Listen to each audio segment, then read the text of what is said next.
Hello everyone, welcome back to the story Vineet. मैं हूं सौम्या जैन और आज मेरे साथ है the co-founder of Diabexy, जिन्होंने डायबिटिक पेशेंट्स की लाइफ में मिठास ऐड कर दी। Welcome sir. Thank you Saumya, thank you. Sir सबसे पहले आपको डायबिटिक फूड का बनाने का आइडिया कहाँ से आया? तो जब मैं कॉलेज से पहली बार निकला और जो मेरी पहली जॉब थी, उसमें मेरा काम था कि डायबिटिक पेशेंट्स के लिए दवाइयाँ बेचना। ओके। तो जैसे ही कॉलेज से आप पहला कोई भी जॉब करते हैं, तो वो ज़्यादा क्लोज़ टू योर हार्ट रहता है।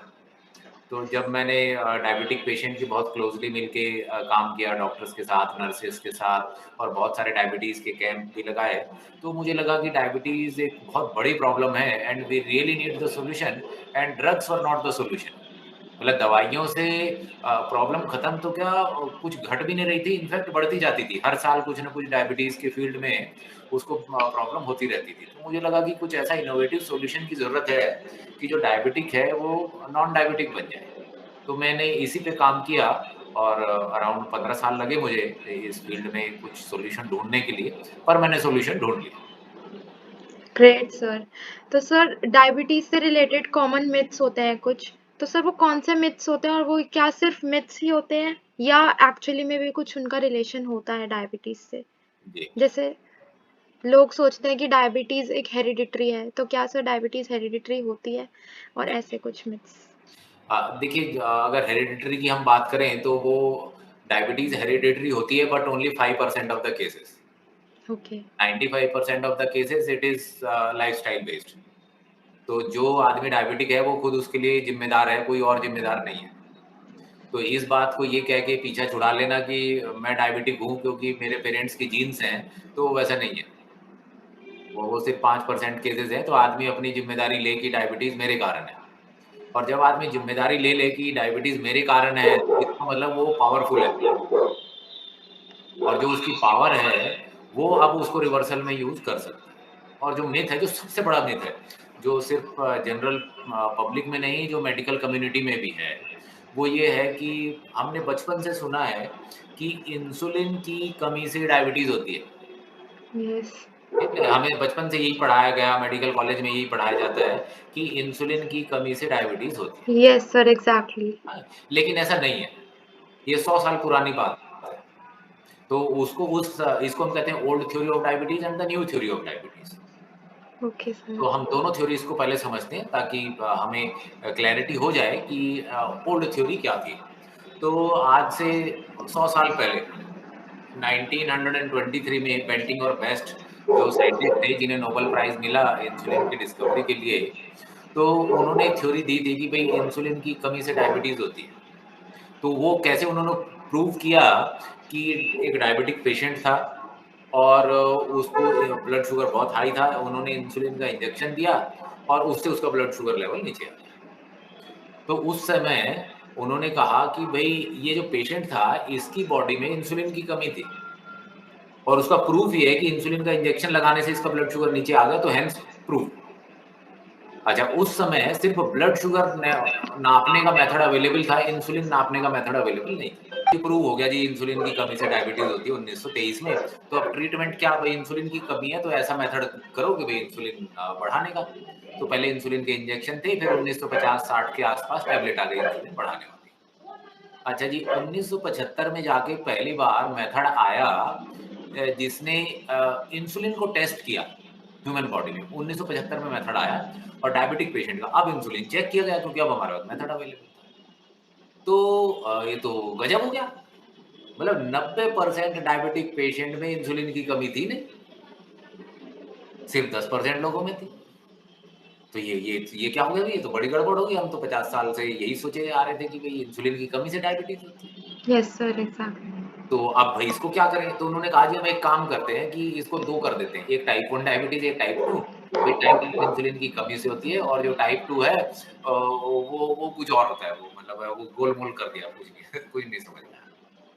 तो अब इसके साइंटिस्ट इसके पीछे लगे कि भई ऐसा क्यों हो रहा है कि इंसुलिन तो बहुत है फिर भी ब्लड शुगर हाई है, जबकि कम होना चाहिए। तो 1990 में नई थ्योरी आई।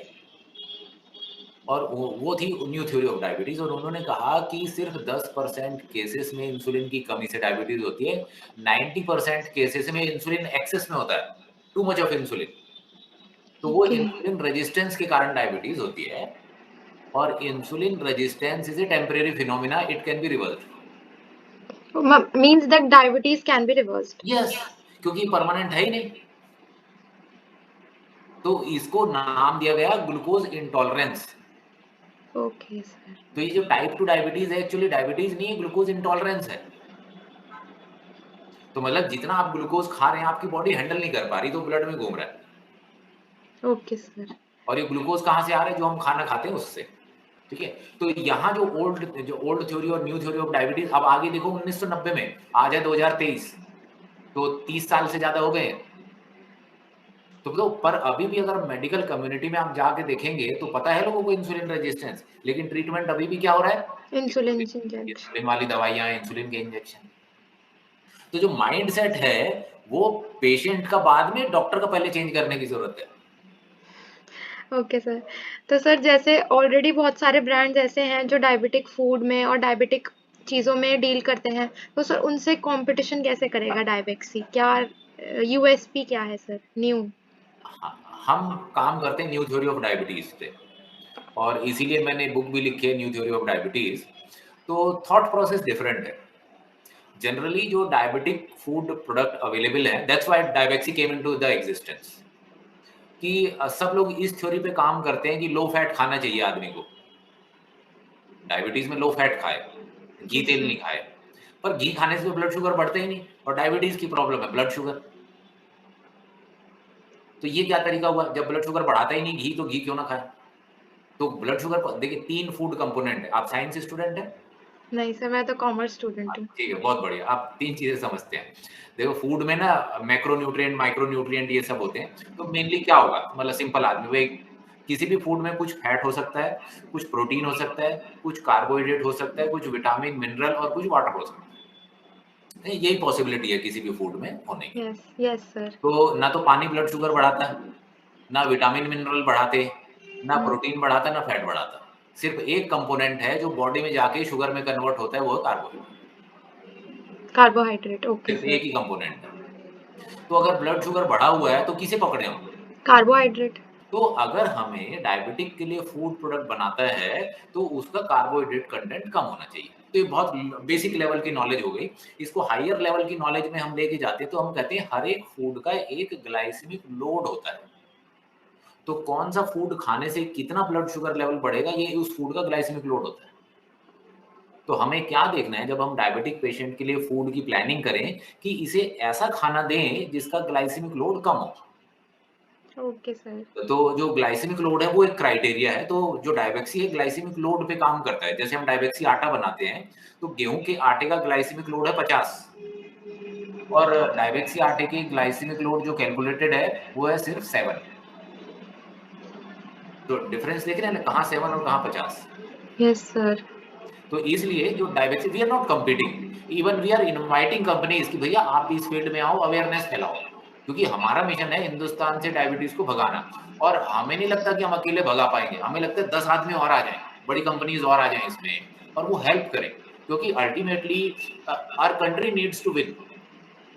तो सर जैसे आप शार्क टैंक में आपका एयर हुआ आपका एपिसोड, तो उसके बाद कस्टमर्स का रिस्पॉन्स कैसा रहा? आपकी ग्रोथ का रिस्पॉन्स कैसा रहा?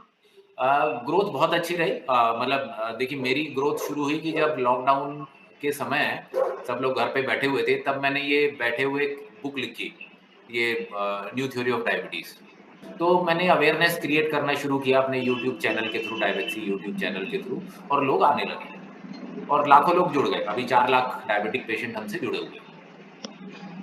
और तो ये जो लोग आए, तो फिर जब शार्क टैंक में देखा, तो क्या हुआ कि जो लोग किनारे पे खड़े थे ना, दो were on the fences and they were trying to say कि यार पता नहीं क्या होता है, या डायबेक्सी है, या कुछ करेगा नहीं करेगा। तो जब उन्होंने शार्क टैंक पे देखा तो दे गॉट द कॉन्फिडेंस कि यार अच्छा है, करके देखते हैं, ट्राई करते हैं। तो we got lot of people, those were on the fences, they came inside. तो उससे डेफिनेटली पब्लिसिटी मिली, प्यार मिला लोगों का, सेल्स में ग्रोथ मिली, और एक हमारा ब्रांड को नेशनल लेवल पे एक रिकॉग्निशन भी मिली. So it was a really nice experience going to the Shark Tank and the after effect of the Shark Tank. That was fantastic. Okay sir, तो sir shark tank में जाने से पहले आपने सोचा था कि मुझे ये पर्टिकुलर शार्क चाहिए, इसकी एक्सपर्टीज चाहिए, या ऐसा कुछ सोचा नहीं था उस टाइम नहीं, नहीं, पर? हमें तो कोई नहीं चाहिए, हमें तो सिर्फ सेवा करनी है लोगों की, हमें कोई नहीं चाहिए. Okay sir. तो सर आपने अपनी पिच में एक वर्ड यूज किया था, ग्लूकोमीटर। जी. तो सर ग्लूकोमीटर के बारे में कुछ बताइए। देखिए जो ग्लूकोमीटर जो है वो एक डिवाइस है. अब जैसे हम शुगर टेस्टिंग को देखें, तो 1850 में हमने यूरिन में शुगर नापने का तरीका निकाला और उस टाइम डायबिटीज़ कब तक है, अगर यूरिन में शुगर है तो डायबिटीज़ है.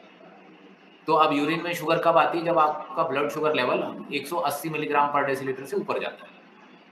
तो तब तक डायबिटीज़ का क्राइटेरिया 180 था. फिर 1913 में हम ब्लड शुगर नापने लगे. तो ब्लड सैंपल हम लेते थे और लेबोरेटरी में हम नापते थे. ठीक है, तो हमें रियल वैल्यू पता चली कि भाई जो ब्लड शुगर है वो अप्रोक्सीमेटली 100 के आसपास होना चाहिए, 100-120 के आसपास. फिर 1975 में ये ग्लूकोमीटर आया कि आप घर पे नाप सकते थे. ओके। तो जो ग्लूकोमीटर आया वो कन्वीनिएंट हो गया कि आप घर पे अपने आप नाप सकते हैं. अब 2000 के बाद क्या हुआ, ये 2000 के बाद में अब हमारे पास में कंटिन्यूअस ग्लूकोज मॉनिटरिंग सिस्टम आ गया. हमने यहाँ पे लगाया और वो एक पिन अंदर रहती है बॉडी में और कंटिन्यूअसली ग्लूकोज मॉनिटर करती रहती है. अब यहाँ से आगे और क्या, अभी मैंने कुछ दिन पहले देखा था कि कोई कंपनी है, उसने वो वॉच बनाया कि घड़ी पहने रहो और वो घड़ी ऊपर से ब्लड शुगर बता देगा. तो ये इवोल्यूशन है, different way of measuring blood glucose. तो ये ठीक है, मेजरमेंट ठीक है, लेकिन असली चेंज कब आएगा, जब हम डायबिटीज का सही चेहरा पहचानेंगे कि इंसुलिन की कमी से डायबिटीज नहीं है, इंसुलिन रेजिस्टेंस के कारण है. तो हमारा ट्रीटमेंट का मेथड बदलना चाहिए. और जैसे कि प्राइसेस शार्क्स ने बताया कि आपके बुक प्राइसेस काफ़ी हाई थे, जैसे 500 केजी का आटा था। जी, तो जी. सर अब प्राइस में थोड़ा चेंज आया है, या फिर प्राइस अभी उतना ही है? देखिए इसको प्राइस को ना थोड़ा बेसिक लेवल से लेके चलते हैं. आप ये देखिए कि अगर मार्केट में कुछ सामान लेने जाते हैं, मान लीजिए, तो कौन सी चीजें सबसे सस्ती मिलेंगी, कौन सी चीजें महंगी मिलेंगी. आप प्रोटीन पाउडर लेने जाओ, सबसे महंगा मिलेगा.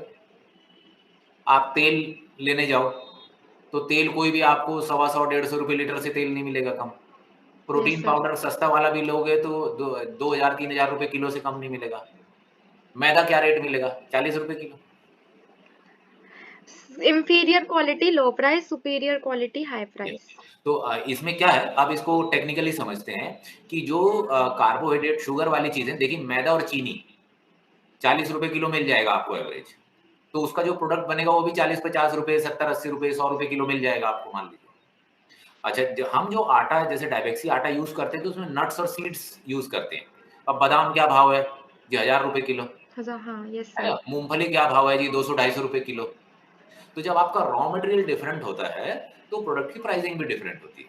अब मूंगफली और बादाम खाएंगे तो ब्लड शुगर लेवल नहीं बढ़ेगा, और अगर आप गेहूं और चावल खाएंगे, बाजरा खाएंगे, मक्का खाएंगे, ब्लड शुगर. कार्बोहाइड्रेट्स में होता है। कार्बोहाइड्रेट्स. तो इंग्रेडिएंट के बेसिस पे प्राइस है. तो ऐसा नहीं कि हमने डायबिटीज का बना के प्राइस बढ़ा दिया, वो तो रॉ मटेरियल और कैलकुलेशन होती है बिजनेस में कि इतना रॉ मटेरियल कॉस्ट है, इतना प्रोसेसिंग है, इतना डिस्ट्रीब्यूशन है, इतना टैक्सेस है, इतना प्रॉफिट है. तो जैसा सब कंपनीज का होता है ऐसी प्रॉफिटेबिलिटी हमारी भी होती है. कोई ऐसा यूनिक प्रॉफिटेबिलिटी नहीं है बिजनेस में. ओके, तो सर करंटली डायबेक्सी के यूजर्स कितने हैं ऑल ओवर इंडिया?